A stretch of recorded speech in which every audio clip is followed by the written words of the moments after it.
বাংলাদেশের সংসদীয় নেত্রী বিএনপির চেয়ারপারসন, এই তিনবারের সাবেক প্রধানমন্ত্রী আবু সিদ্দিক বেগম খালেদা জিয়া, আমাদের প্রিয় সহকর্মী ঢাকা সিটি কর্পোরেশনের জনতার মেয়র,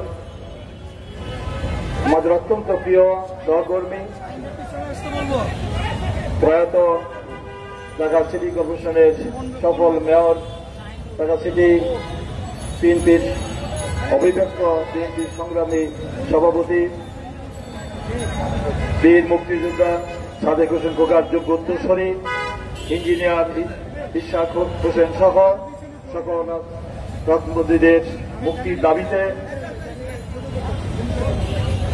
ঢাকা মহানগর দক্ষিণ ছাত্র দলের উদ্যোগে আয়োজিত আজকের এই বিক্ষোভ প্রতিবাদ সমাবেশের উপস্থিত আমাদের স্নেহাস্পদ অনুষ্ঠিত প্রিয় ছোট ভাই দক্ষিণ ছাত্র দলের সংগ্রামী আহ্বায়ক, সংগ্রামী ছাত্র নেতা পাবেল শিকদার, উপস্থিত আছেন অনুষ্ঠানের মাননীয় প্রধান অতিথি, বিএনপির স্থায়ী কমিটির অন্যতম সদস্য, রাজপথের লড়াকু সৈনিক, নির্যাতিত জননেতা, আমাদের অত্যন্ত প্রিয় বাবু গণেশচন্দ্র রায়, উপস্থিত আছেন আমাদের মহানগর দক্ষিণের সংগ্রামী আহ্বায়ক, বীর মুক্তিযোদ্ধা, সংগ্রামী জননেতা, আমাদের অত্যন্ত প্রিয় সহকর্মী, সকল আন্দোলন সংগ্রামের পরিচিত নেতা জনাব আব্দুল সালাম ভাই, উপস্থিত আছেন আমাদের বিশিষ্ট শ্রমিক নেতা, আমাদের মাননীয় চেয়ারপারসনের বিশেষ সহকারী সংগ্রামী জননেতা জনাব অ্যাডভোকেট শামসুর রহমান শিবুল বিশ্বাস, উপস্থিত আছেন মহানগর বিএনপির সংগ্রামী দক্ষিণের সংগ্রামী সদস্য সরকার ছাত্র নেতা রফিকুল আলম মজনু সহ আমার প্রিয় আমাদের মহানগর দক্ষিণের সংগ্রামী সদ্য কারামুক্ত জননেতা আমাদের অত্যন্ত প্রিয় নজরুল্লাহ নবী ভাই সহ আমন্ত্রিত অতিথিবৃন্দ, সম্মানিত নেতৃবৃন্দ, উপস্থিত সংগ্রামী প্রিয় ভাই বোনেরা, আসসালামু আলাইকুম। আজকের এই মানববন্ধনের কখন এই খরতাপের মধ্যে বক্তব্য প্রলম্বিত করার সুযোগ নেই। এখানে মাননীয় প্রধান অতিথি তিনি তার সারকর্ম বক্তব্য উপস্থাপন করবেন। আমি শুধু একটি কথা বলতে চাই যে বর্তমান এই সরকার দেশের আজকে একটি ধ্বংসের খাদের কিনারে দাঁড় করিয়ে দিয়েছে। এই সরকার আজকে দেশে আছে গণতন্ত্র নাই, আইনি শাসন নাই, বিজেপির স্বাধীনতা নাই, মানবাধিকার নাই, দেশে গণতান্ত্রিক লেবাস একটি ভয়ঙ্কর ভয়াবহ শাসন চলছে এবং বিরোধী দলের উপর অন্যায় অত্যাচার, নিপীড়ন, নির্যাতন, মামলা হামলা, গুম প্রতিনিয়ত চলছে এবং বিরোধী দলকে নিশ্চিহ্ন করার জন্য আপনারা দেখেছেন এখনো পর্যন্ত 50 লক্ষাধিকের বেশি মামলা, লক্ষ লক্ষ আসামি এবং গুম প্রতিনিয়ত হচ্ছে। এবং আমরা জানেন যে এই সরকার শুধু বিরোধী দলের উপরে অত্যাচার নির্যাতন করে, প্রশাসনতন্ত্র ব্যবহার করে সেই গায়ের করে রাষ্ট্রীয় ক্ষমতা দখল করে বসে আছে এবং এই দেশের জনগণের এই দেশের সমস্ত জনগণ প্রায় 90% জনগণ এই সরকারকে প্রত্যাখ্যান করেছে। তার প্রমাণ গত স্বাধীন নির্বাচন, জাতীয় নির্বাচনে 5% জনগণ এই সরকারকে ভোট দিতে চায় না, বিএনপির আহ্বানে সে প্রত্যাখ্যান করেছেন। এবারে দেখেছেন উপজেলা নির্বাচনে 2% জনগণ এই সরকারকে ভোট দিতে চায় নাই। আমাদের প্রিয় নেতা, আমাদের আগামী দিনের রাষ্ট্রনায়ক বিএনপির একটি চেয়ারম্যান তারেক রহমানের নির্দেশে এই দেশের জনগণ এই প্রহসনের নির্বাচনকে, দামি নির্বাচনকে প্রত্যাখ্যান করেছে। তার থেকেই প্রমাণ হয় বাংলাদেশের জনগণ আমাদের সাথে রয়েছে। তাই এই সরকার দিশার হয়ে পড়েছে, রাজনৈতিকভাবে মোকাবেলা করতে ব্যর্থ হয়ে তিনি অত্যাচার, নিপীড়ন, নির্যাতন, মামলা হামলা করছে। তারই অংশ হিসাবে দেখেছেন যে আমরা দেখলাম অতি সম্প্রতি যে ঘটনা, যে টক অব দ্য কান্ট্রি না টক অব দ্য ওয়ার্ল্ড, আমরা দেখেছেন যে আনারের যে ঘটনা, ভারতের মাটিতে একজন কিভাবে নৃশংসভাবে খুন হয়, তার লাশ বডি বডি করে সে কমোডে ফাঁস করে দেওয়া হয়েছে, তার লাশের টুকরো খুঁজে আজকে পাওয়া যাচ্ছে না। সে অবৈধ কর্মকাণ্ডের কারণে বিদেশে গিয়ে তিনি খুন হয়েছেন। সেই ঘটনা আমরা আরেকজন দেখি 4 বছর যেমন বিদেশে কুয়েতের কারাগারে আরেকজন এমপি দেখি সে রয়েছে। এই হলো জাতীয় সংসদের এমপিদের অবস্থা।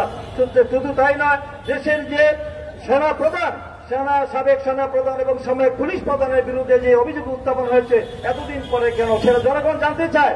তারা যখন ক্ষমতায় ছিলেন যে অপকর্মগুলি করেছেন, সেই অপকর্মের পরিপ্রেক্ষিতে গোয়েন্দা সংস্থার এই সরকার তাদেরকে সুযোগ করে দিয়েছে। আজকে সুমাইদুল কাদের বলছেন যে তাদেরকে বিদেশ থেকে বাংলাদেশে এনে তাকে শাস্তি দেওয়ার ব্যবস্থা করা হবে, তাকে নিরাপদ এক্সিট ব্যবস্থা করে দেওয়া হয়েছে, সরকারের পক্ষ থেকে গোয়েন্দা সংস্থার মাধ্যমে তাকে বাইরে পাঠিয়ে দেওয়া হয়েছে। আর আজকে তাকে বলেন যে বাংলাদেশে তার বিচার করা হবে। এই কি বাংলাদেশের মানুষ বিশ্বাস করবে? দেশে কোনো সরকার বা রাষ্ট্র আছে বলে কি মনে হয়?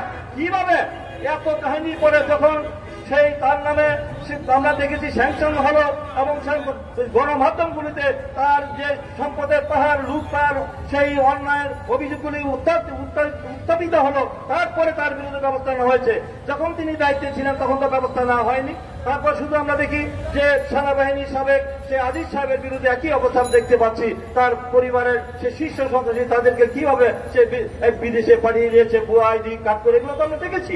তাই তাদের বিরুদ্ধে কোনো ব্যবস্থা নেওয়া হচ্ছে না, তাদেরকে গ্রেপ্তার করা হচ্ছে না, তাদেরকে নিরাপদে দেশে বাইরে পাঠিয়ে দেওয়া হচ্ছে। আর আমাদের নেতাদেরকে সেই ইঞ্জিনিয়ার ইশাককে সহ আমাদের সুলতান সালাউদ্দিন টুকু, আমাদের সাইফুল আলম নীরব সহ আমাদের অনেক নেতা কর্মী, জহিরুদ্দিন, আমাদের যে তুহিন সহ আমাদের অনেক নেতা কর্মী, আমাদেরকে হাজার হাজার নেতা কর্মী এখনো বিনা কারণে বিনা অপরাধে তারা কারাগারে রয়েছে। তাদেরকে নির্যাতন করা হচ্ছে, তাদেরকে সাজা দেওয়া হচ্ছে এবং আমাদের নেতৃবৃন্দের বিরুদ্ধে আমাদেরকে কিছুদিন পর পর গ্রেপ্তারি পরোয়ানা জারি করা হচ্ছে। এই যে অবস্থা, এই অবস্থা চলতে পারে না। এই দেশের মানুষ আমরা মনে করি যে কাদার মতো নরম, আবার পাথরের মতো শক্ত।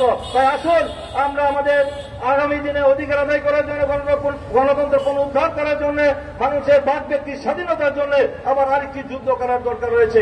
আসুন আরেকটি যুদ্ধ লড়াই করে এই অবৈধ অসাংবাদিক অবমাননাকারী সরকার, এই বিনা ভোটের সরকার, এই নিশিরাতের সরকার, এই গ্রামীণ সরকারকে, এই অবৈধ সরকারকে, এই ফ্যাসিস্ট সরকারকে, মাফিয়া সরকারকে আমরা উৎখাত করি। বাংলাদেশের আজকে অর্থনৈতিক অবস্থা থেকে শুরু করে সামগ্রিক যে অবস্থা, সেই অবস্থা বলতে গেলে এখন দুপুরও পেরিয়ে যাবে, বিকেলে শেষ হবে, রাত্রে শেষ হয়ে যাবে, তারপরও তাদের অবৈধ কর্মকাণ্ডের কথা শেষ হবে না। তাই আগামী দিনে এই সরকারের বিরুদ্ধে আসুন আমরা ঐক্যবদ্ধ আন্দোলন করে এই সরকারের পতন করি, আমরা বাংলাদেশি গণতান্ত্রিক সরকার প্রতিষ্ঠা করি এবং এই সরকারের কাছে আমাদের ইঞ্জিনিয়ার ইশাক হোসেন সহ সকল নেতৃবৃন্দের মুক্তি দাবি করে কোনো লাভ নাই।